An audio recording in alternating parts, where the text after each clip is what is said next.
तो टॉपिक है mutual inductance capital M of two long solenoids. ये लो, ठीक है। म्यूचुअल इंडक्शन का मतलब, इंडक्टेंस का मतलब क्या निकालना है? एम की वैल्यू निकालना। इसके लिए काम करेंगे, एक कॉइल ब्लैक ले लेंगे, ये आपकी एक कॉइल है। एक आपकी कॉइल रेड ले लेंगे, ये आपकी सेकेंड कॉइल है। ये लो, ठीक। इसके अंदर करंट इसमें भेजेंगे, ब्लैक में भेजते हैं। चलो, आई करंट, आई चेंजिंग, दो कलर के पेन से यूज करना। नेक्स्ट है, इसमें क्या जनरेट हो जाएगा? ब्लैक में बी, जिसकी value mu not an I. Black में करंट भेजा, चेंज किया, उसमें बी जनरेट हो गया। रेड में कुछ नहीं किया, रेड तो बैठा है।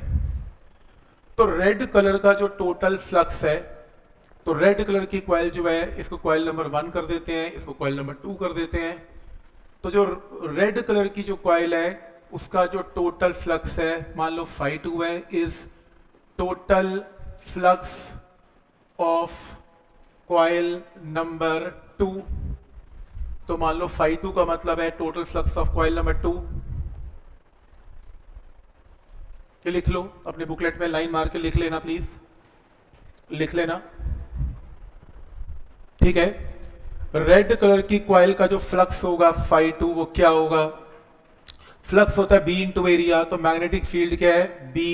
रादर 1 कर लो प्लीज इसे, कि 1 नंबर कॉइल चल रही है ब्लैक वाली। जो ब्लैक कॉइल है उसका नंबर 1 कर लेते हैं। तो 1 नंबर कॉइल है, तो ये B1, ये लो। तो B1 इंटू एरिया, एरिया क्या है? मान लो A। एरिया किसका यूज करें? A2 का कर लें, A2 का, क्योंकि इसका एरिया क्रॉस सेक्शन मान लो कितना है? A2। क्योंकि जो रेड कॉइल है वो सिर्फ बी पड़ोस की कॉइल का लेगी, एरिया तो अपना यूज करेगी, एंड नंबर ऑफ टर्न्स भी अपने ही यूज करेगी रेड कलर की। बी सिर्फ ब्लैक का यूज करेगी।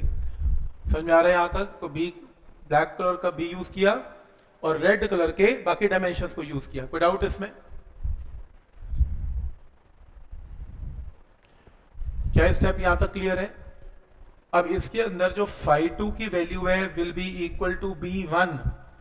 जो B1 की वैल्यू है वो क्या है? म्यू नॉट, रादर यहाँ पे N1 करना please, N1 mu naught N1 I into A2 into N2। Clear है यहां तक?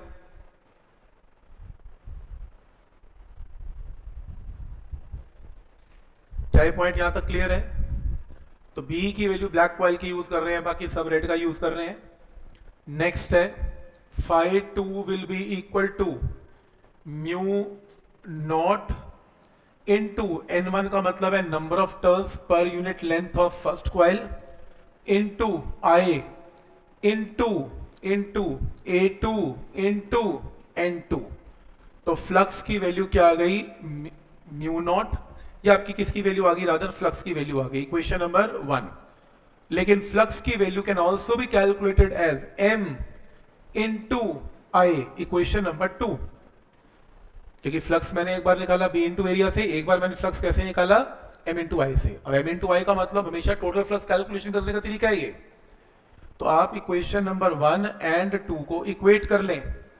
जब आप इक्वेट करेंगे तो M इंटू आई किसके इक्वल है? Mu naught into N1 by L into I A2 into N2। आई से आई कैंसल, कैपिटल M की वैल्यू क्या हो गई? Mu not N1 N2 A2 by L। और फिगर में काम करना, फिगर के अंदर ये ले लेना टोटल लेंथ L, ये ले लेना टोटल लेंथ L, और रेडियस एक कॉइल का ले लेना R1 और एक कॉइल का ले लेना R2। R1 एंड R2 कोई भी छोटा बड़ा कर लेना। अब बेसिकली क्या है, मैंने इसमें एरिया का चक्कर नहीं डाला। एरिया वैसे तो देखो मैंने A2 मार्क किया, जिसका फ्लक्स निकल रहा है, एरिया भी वही यूज करेगा A2।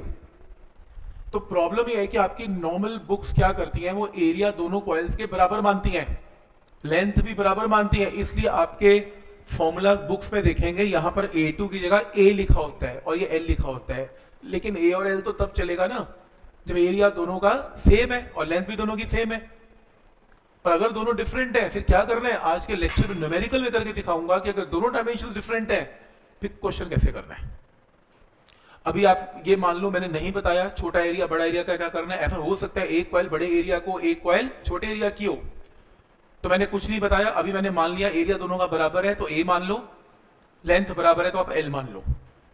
क्लियर है यहाँ तक? तो अभी आप जस्ट अगर मैं इमेजिन इसमें ये कर लें कि मान लो एरिया दोनों कॉइल्स का सेम है,